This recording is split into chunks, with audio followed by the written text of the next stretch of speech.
నువ్వు పంపిన జాబుల పూలు నాసికలో జాజులు కాగా దస్తూరి నుదుటను మెరిసే కస్తూరిగా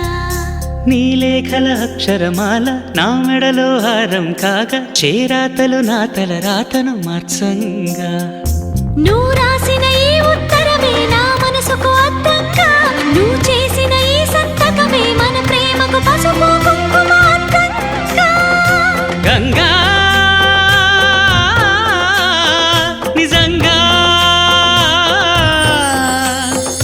నువ్వే నాలో సగభాగంగా